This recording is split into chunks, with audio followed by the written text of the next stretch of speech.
the adventures of Jungle Jim.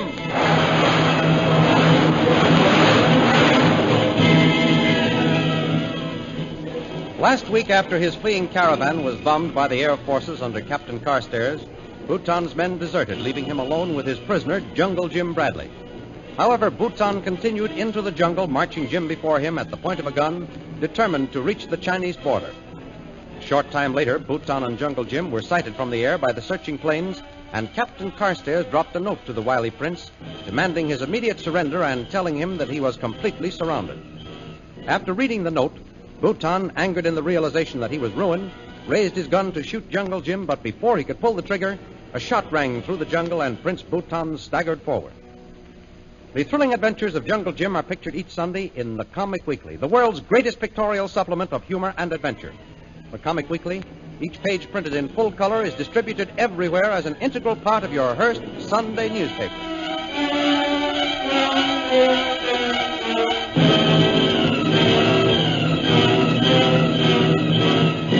And now we continue our story. Jungle Jim, Shanghai Lil, and Captain Carstairs are talking together back in Bhutan's hut.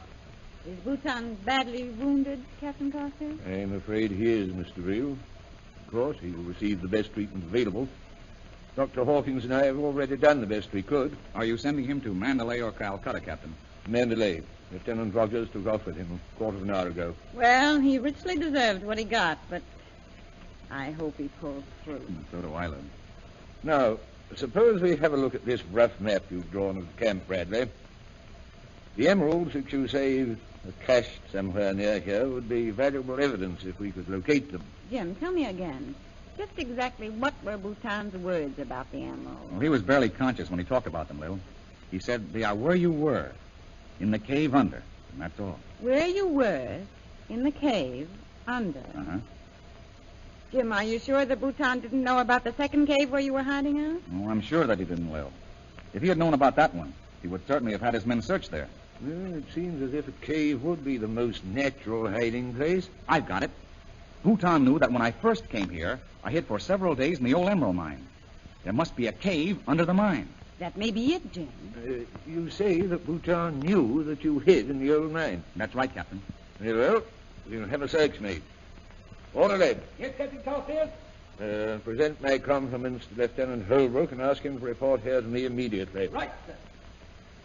Now, we'll have a thorough search made at once of the territory around the old mine. What other spots might be meant by the words where you were, Bradley? There are no other possibilities, Captain. Can you think of any place, Lil? No, the old mine and your cave are the only two places. You sent for me, sir? Yes, Mr. Holbrook. How many men have you in camp now?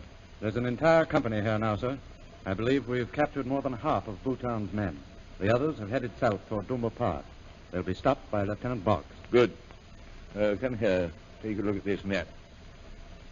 You see this spot just to the south of this camp? Yes, sir. Well, that spot marks an abandoned emerald mine. We have reason to believe that there may be a cave beneath it. I want you to take as many of the men as you need and search that spot thoroughly. Right, sir. I'll start at once, sir. Carry on. Captain, I think we should call Ronnie Hawkins. He was here with Bhutan before either Jim or I arrived. He might know the cave Bhutan was talking about. You're right, Lil. Ronnie was outside talking to his father a few minutes ago. Come on. I don't see him now. No, but there's Peter Hawkins. Mr. Hawkins, where's Ronnie? Oh, he left a few minutes ago, Mr. Breel. But where is he? We've got to find him. Well, if you can help it, Jim, I wouldn't bother him now. What do you mean, Mr. Hawkins? Well, he and Myra walked into the jungle, and unless I'm wrong, they want to be alone. Oh. You say they went into the jungle? That's right, Captain Carstairs. Well, then they must be brought back. We have to question your son. There's a fortune in emeralds somewhere near here. Yeah, and there may be some dangerous members of Bhutan's gang looking for those emeralds. Exactly. Which way did Myra and Ronnie go? But you left, Jim. They've been gone about 10 minutes. Come on, Lil. We've got to find them.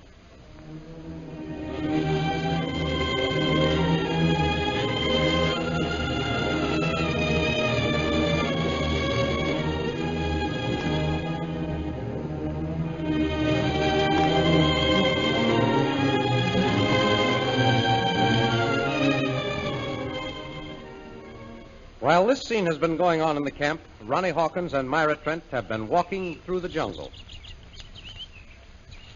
Think of it, Ronnie. In 2 or 3 days, we'll be in Calcutta. Yes, Myra.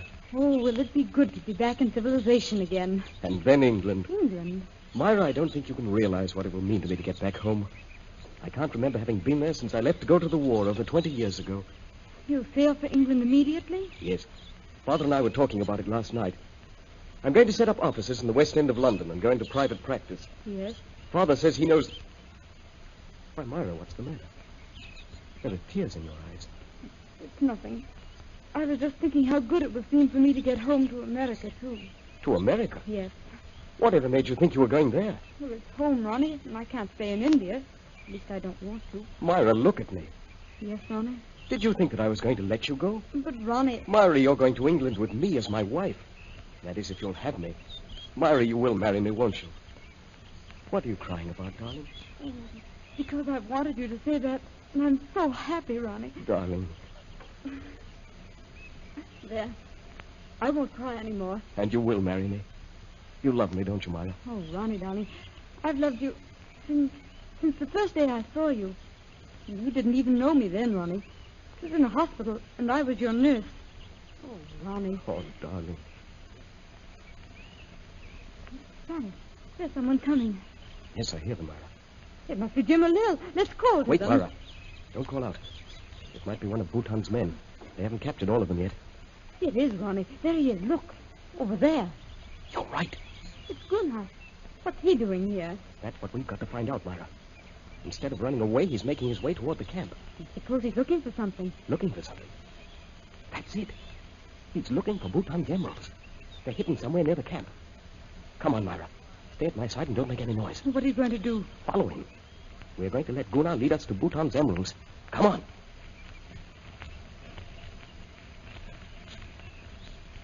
Careful, Myra. Look, Ronnie. He's heading toward the bluff overlooking the camp. Do you suppose he wants to find out what's going on? I don't know. Wait. He stopped. He seems to be looking for something. Well, Ronnie, he's trying to move a big rock. You're right. And now he's going to another one.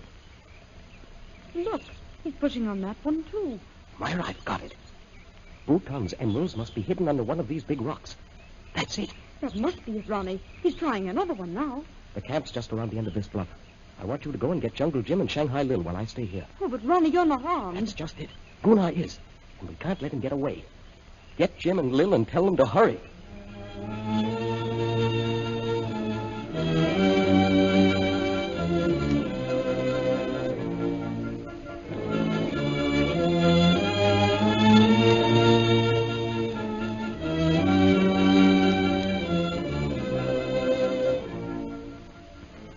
A few minutes later, Myra returns with Jungle Jim, Shanghai Lil, and Captain Carstairs.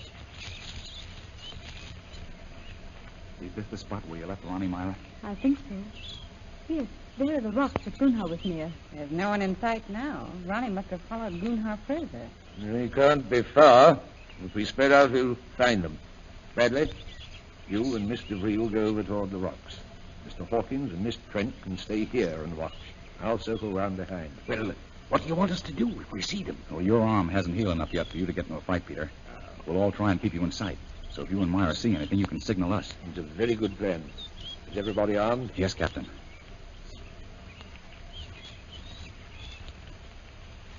Careful. There's the rock Myra said Gunnar was trying to move. Well, he's not here now. What does all this mean, Jim? The cave that Bhutan mentioned must be here somewhere, Lil.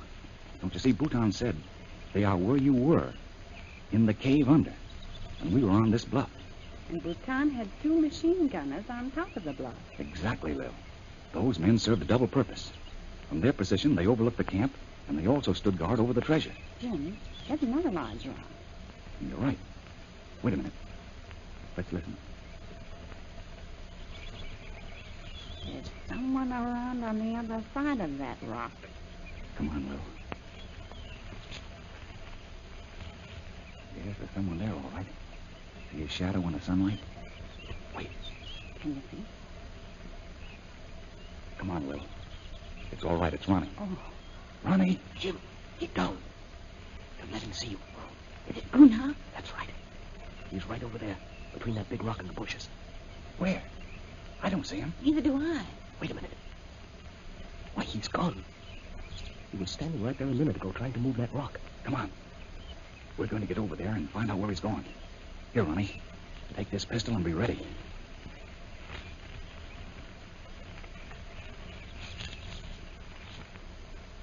Here's where he stood. Where could he have gone? There's the wall of the cliff, and he didn't climb that. Yes, and we know that he didn't go back into the jungle. What was he doing over here, Ronnie? He seemed to be looking around the base of the rock. Well, say, there's two rocks here. This big one is standing on a flat slab. And Jim, look at that arrow cutting the flat rock. Ronnie, come on, give me a hand. Let's see if we can push this. Right. Come on. Yeah, the rock's moving. Let's try it once more, Ronnie. Come on. Wait, Jim. What? This may be the wrong side.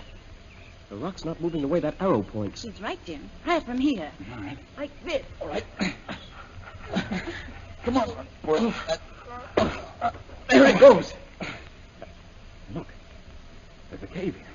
Come on. Oh, Jim, be careful. There's no one in sight, Lil. Ronnie, you stay here and guard the entrance. Come on, Lil. Let's go. You've got to be careful, Jim. It's pretty dark in here, and we haven't a light. Quiet now, quiet. Wait. Wait, Lil, wait. I see something moving. That must be Guna. And if it is, I'm going to take him. Careful, Jim. We'll get as close as we can. All right, you. Throw up your hand. Oh, no, you don't. Stop. Jim! Get away! Here, Lou. I got him. I can't see you. Are you all right? Yes, here. Strike a match. Jim, look. The black cave. It's the one Bhutan had. Open it, Lil. Jim, we found them. The emeralds.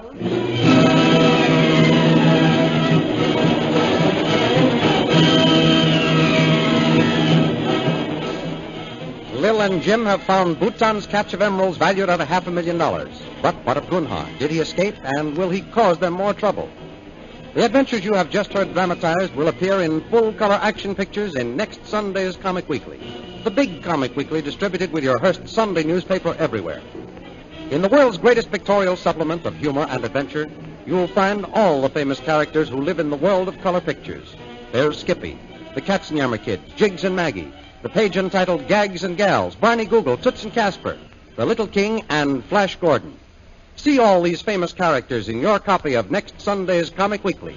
And don't forget our date next week, same time, same station, for a continuation of the adventures of Jungle Jim.